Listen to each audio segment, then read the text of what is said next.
Alright, again, I told you this was going to be in parts so I could make this easy for you people to digest. So we're going to jump back in. We're right here. Hence are we brought directly, alright, in contact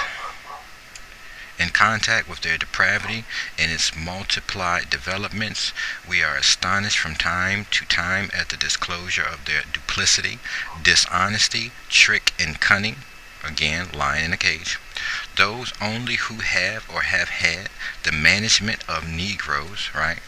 I guess this goes back to your Negro that whips the other Negroes. Know what the hardening effect is upon their own hearts.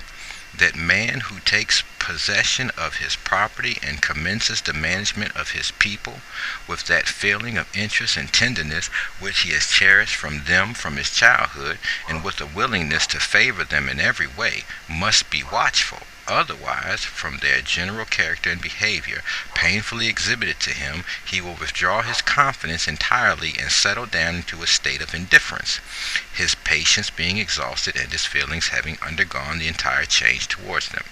Now, that could mean a slave master that grew up with children, with these American Negro children, might feel differently if he had to become a slave manager. He'd feel a little different. And again, this is where the idea of the abolish could probably started from. I don't like what you're doing to the American Negro. This shit ain't right. So that is obviously a very important part of the story. So let's continue. Throw then these points together. We belong to distinct varieties of the human race. They said it, not me. With the superiority on our side, a superiority rendered more apparent by the relation which we sustain to them as masters, and more real. Now listen, I am your Lord Master. Okay, I'm your God. I'm your Lord Master. I'm your God. Bow to me. Set your throne above the Most High. Well, we already understand superstition is the Most High power, right? So fuck you and your nature and your way of living. I am now your master. You see what I'm saying? And more real both to them and us when we become managers, and shall we be in no danger of cherishing, it may be of cherishing unconsciously, a disrespect, if not a contempt for the Negroes. So listen, we cherish the fact that we have no respect for these people. We're supreme to them. Again, white supremacy, right? Which may influence us to sink them lower in the scale of intelligence. Now, this is going to be very important. Morality and religion than in truth and justice they should be, right? So we're going to confuse this shit and make them out to be a less intelligent type of people. We're going to fuck up and believe something that's not true. All right, let's keep going. A third disadvantage is our latent and in many instances manifest disinclination to the full disclosure of the moral and religious condition of the Negroes, right? The disinclination is in proportion. Oh, sorry about that. Let me highlight that for you guys. The disinclination is in proportion to the use proposed to be made of the facts of the case, and arises from several causes. One is pride. Now remember, we're talking about how they can be prosecuted for what they know they did. This is what they're talking about. We know we can be prosecuted. Alright, Samuel Sewall. Hey Sam, we hear you, bro. We know that this is worthy of capital punishment. Alright? This disinclination is in proportion to the use proposed to be made of the facts of the case, and arises from several causes. One is pride.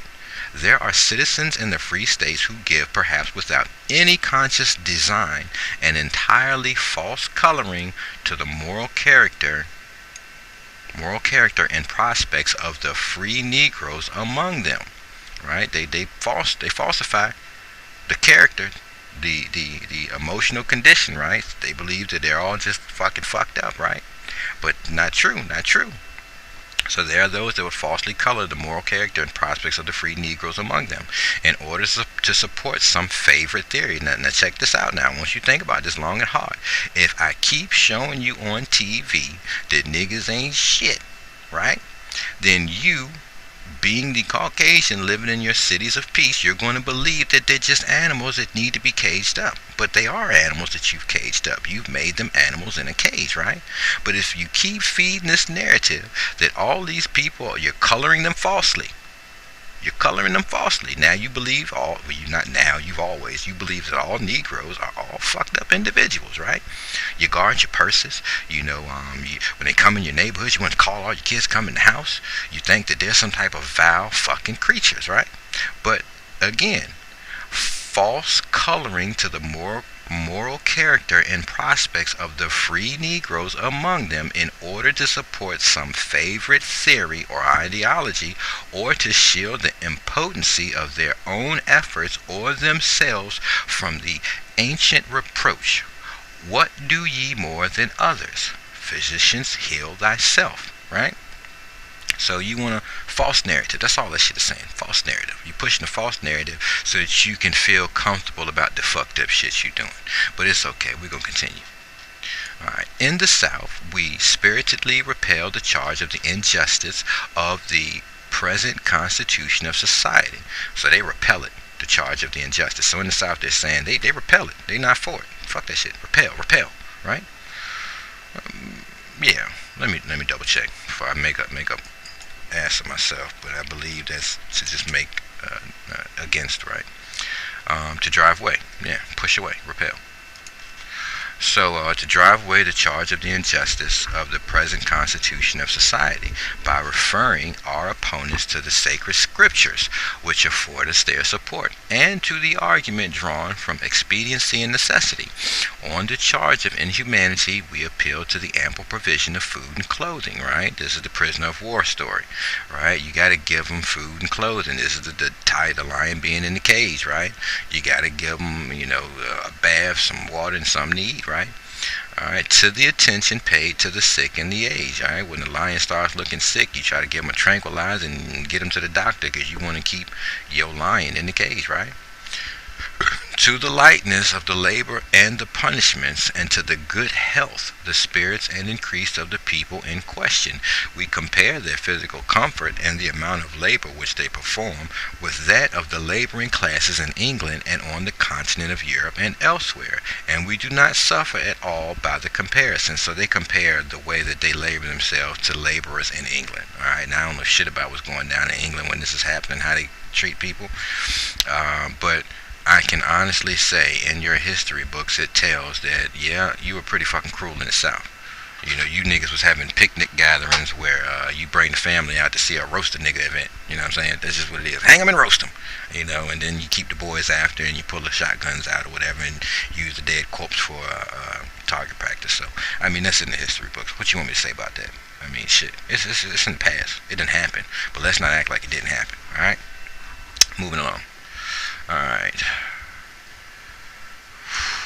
But when the charge of their intellectual and moral degradation is preferred against us, we are inclined to put the best face on affairs, knowing that this is the darkest feature and the most vulnerable point. We discover this feeling in the class of factory and landowners in England, whose statements on the moral condition of their operatives cannot be taken but with many grains of allowance. They would not have it known to what an ignorant and degraded race of operatives they are indebted for the comforts and conveniences of their lives as individuals, and for whatever of prosperity they enjoy as corporations or communities. Now again, we already understand that America is built off the backs of the American Negroes. So you're treating the American Negroes like shit, doing what the fuck you want, ignoring every fucked up thing you've ever done to them, but you're enjoying life as corporations first, right? Because cotton, tobacco, oil, whatever it is, the railway system, whatever it is that you use these American Negroes to do for you, as you even still do this day, in a very, very more deceptive way you do it these days, but it's still the same shit. You're rich and enjoying it.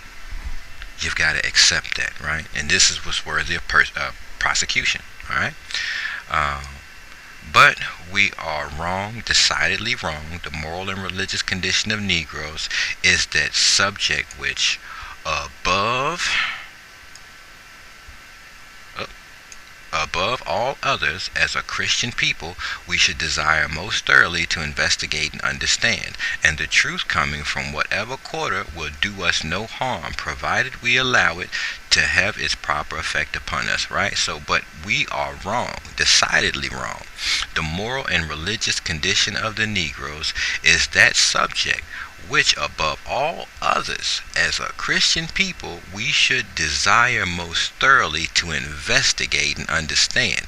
Now listen, Christian, you should desire to go back in the history and events, go back to your family stories, and understand what was done to the American Negro. Investigate it, because you're a good Christian. Investigate it. And the truth coming from whatever quarter, the truth that you find will do you no harm, provided we allow it to have its proper effect on us. Right? So if you go back into your history, everything that we've been learning about, right, and you see what the fucked up shit is that was done, if you own it and accept that that was done, right, you're going to feel some kind of way. If you're heartbroken, if you bust out in tears, if you hate the past and what was done by your forefathers, your parents, cool. You know what I'm saying? If you never want to see that shit and you go out and you quote unquote protest and say, I'm done with that disgusting shit, it makes me so fucking sick, let's never ever be those people again. Right? This is what he's saying right here, right? This is what's being said. Allow it to take its effect. Now, if you keep ignoring it, then that means you okay with it. Right? I'm ignoring that shit, man. It's okay. Fuck it. We'll always, right? That does you no good. That's what's being stated here. If you're a good Christian people, you want to go investigate this shit, right? And you want to find out, and you want to let it have its effect on you.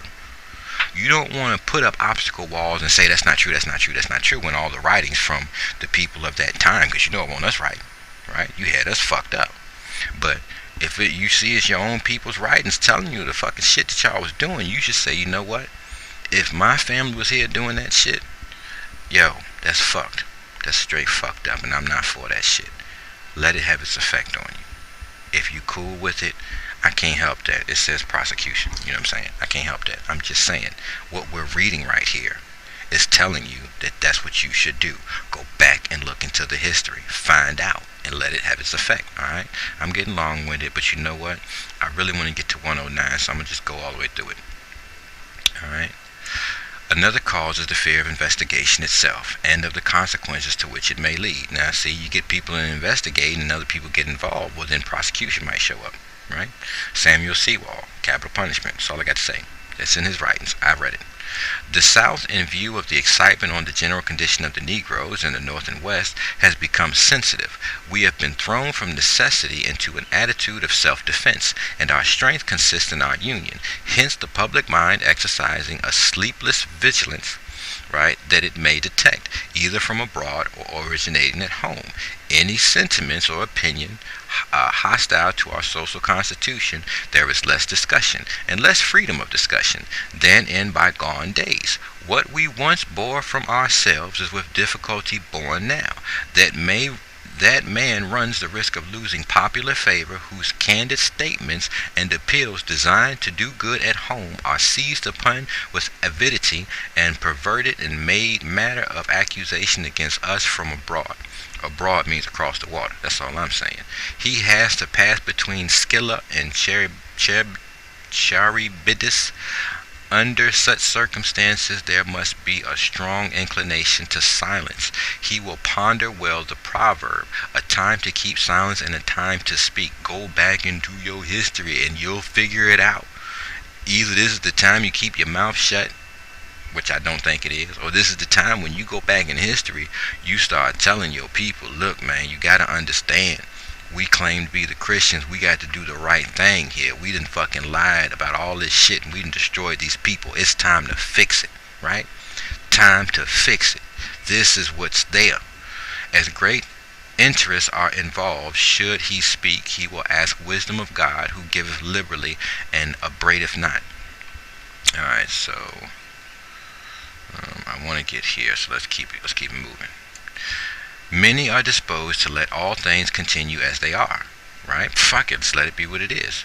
And as they have been, there appears to be a misgiving that if we look diligently into the moral and religious condition of the Negroes, we shall make such discoveries that in order to satisfy conscience toward God and man, we shall be obliged to enter fully and vigorously upon the improvement of our people.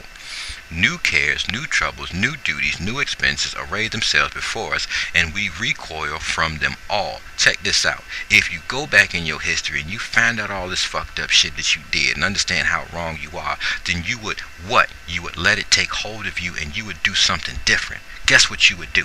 You would take on a new care. If you say you're a Christian, right? This is what they're speaking on. If you say you're a Christian, you'll care about new things. I care about what we've made these people. The moral, what's the word? Moral something. It's basically the emotional, the degrading emotional condition, right? Once you understand that you're the cause of this through the Christian crusades, once you understand that this is everything you did, you destroyed these people, and you go back and you realize all the heinous shit you did, and that they do the shit they do this very day because you taught them to do it.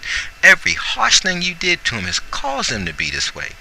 Then you'll now accept it and say, it is our duty to now care about all the shit we did wrong. To understand that our new troubles is that we have to fix this shit because we fucking caused it. Our new duties will become to fix this. The new expenses array themselves before us. The new expenses are what? We're not fixing the cities no more. We gotta fix the people, because if we don't fix the people, what's the point of the fucking city? This is everything we did. But hey, you recoil, right? You draw back. Changes are inconvenient, even from bad to good. Masters find it difficult to elevate their servants in their regards after they have for so long a time been depressed. To change their general course of treatment would be virtually acknowledging to them and to all the world that they have been in error, that they have not placed them as high in the scale of intellectual and moral being as they should have done. In short, that they have not done them justice. Now wait, stop right there. Let's do this shit again. We're going back right here. Changes, and we're going to run it right here. We're going to let this sink in. Changes are inconvenient, even from bad to good. Masters find it difficult to elevate their servants in their regards after they have for so long a time been depressed. Listen, I know I've destroyed you, and I know your head swings low. Right? To change their general course of treatment would to be virtually acknowledging to them and to the whole world, even abroad, across the water, that they have been wrong. We the good Christians. For us to do anything different would mean that we're acknowledging that we were wrong. We were wrong, right? That they have not placed them as high in the scale of intellectual and moral being as they should have done. In short, that they have not done them justice. So for us to change what we do even this day, for us to admit, for us to start giving something like reparations, right? To do any of these things, right? To admit this shit is like the worst fucking thing, because then the whole world will see what? Your skirt being lifted up, i.e. your history coming out, your skirt. I know you people read the Bible. Lift up the skirt of the whore, right? Or lift up the skirt of Babylon. Pull the skirt up, right? And when you pull a woman's skirt up, what do you see? You see her panties, right? So now listen, her panties are up. Or not her panties up, her skirt is up, and you see her panties. This is her shame. You're not supposed to see that, right?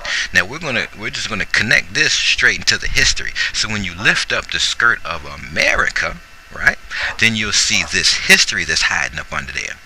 Now, I don't want to pervert this and go in the other direction. I just want you to understand, you take the reference of the woman, right, Babylon, right? You take her being a whore and doing all these heinous things, right? And you just imagine if you take a woman's skirt and you lift it up, her shame is shown. You're not supposed to see that. If you're not her husband, you ain't supposed to see none of that. That her goodies. That's to herself. That's only for her and her husband to see, right? Now we equate this to America. Lifting up the skirt is showing the shame. Now here's the shame, which worthy of prosecution. Samuel Sewall said that this is worthy of capital punishment. Lift up the skirt and show the shame. This is what it is. Humility and self-denial are demanded, but it is not easy to exercise these graces towards inferiors and dependents. Now see, how can I tell these people who I've made inferior? You think they're inferior. They're highly intellectual people. You just have not noticed this. They've always been that way, but you just keep suppressing it and ignoring it.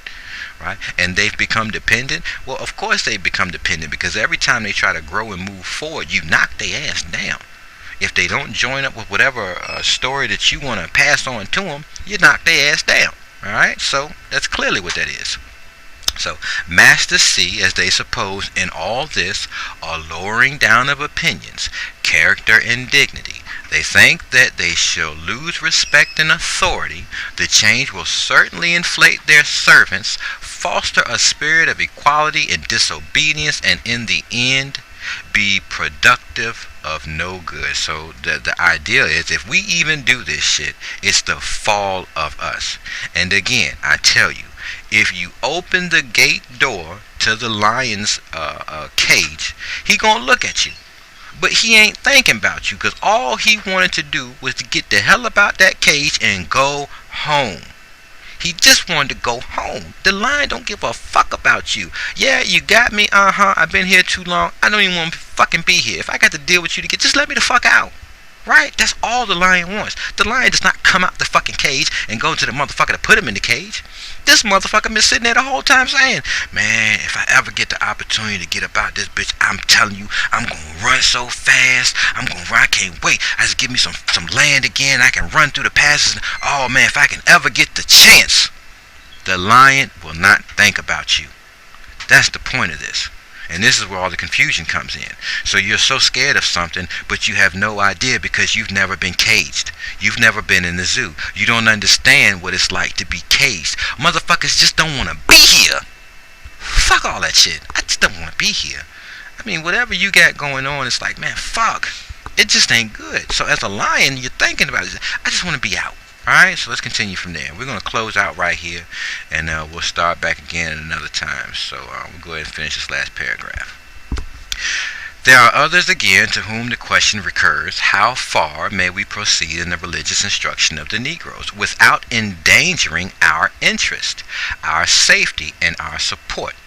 Now, if you keep teaching them this religious doctrine, one day they're going to put two and two together, right? And they're going to figure some shit out. It's too late. The shit didn't happen. But this was a warning even then. Say they, we know not when we begin to do what may be necessary in the premises, where we shall end or how. We have no idea how this shit'll play out. It will be hard to close the door after it's once open. If you opened up Pandora's box, which it's open, too late. Ain't shit you can do now. It's open. The history's out. But if you open up Pandora's box, you don't know what will become of you. Again, the lion. Just let me the fuck out. I don't give a fuck about you. Do what you gonna do. I'm out. Deuces. We may safely confide in those who undertake the work now. Right? So we talk about people now thinking about how to do this shit, right? Abolitionists. But what security have we that their successors shall be men of like character, right? It is better, therefore, to cease from the matter before it be meddled with. Their moral and religious condition may not be as bad as some would have us believe. We have been doing well in times past. Apply then the adage to the case in hand. Let well alone, right? Well, here's the problem. The fucking box is open. It's open. Cat's out the fucking bag. Cat's out the fucking bag. It's out there now. Alright, so at this point, you need to go back and look at the history, understand what has occurred, think about the lion in the cage, think about the gorilla in the cage. They just don't want to be in the fucking cage. You think, go back to your fucking movie, come on, what's this movie, Planet of the fucking Apes, right? Them motherfuckers just wanted to get out. Right? And what they do, they left the fucking city, didn't they? Ain't that about a bitch? They left the city, and then guess what? They leave the fucking city, and then god dang, you done came and ran back up on them, and they like, what the fuck? Didn't we just get away? They coming back to get us again? Damn. They come to get us again? How the fuck would you feel? You let the motherfucker out the cage, the motherfucker goes on his way, and then all of a sudden you pop back up in the motherfucking face like, what the fuck? Didn't we just escape you? I'm not going back to that jail. I'm not going back to prison. You ain't put me back in that cage. So, hey, The box is fucking open. Pandora's box is open. Open the fucking gate, let them the fuck out, send them on their way, and don't go fucking with them. Let the wounds heal, alright?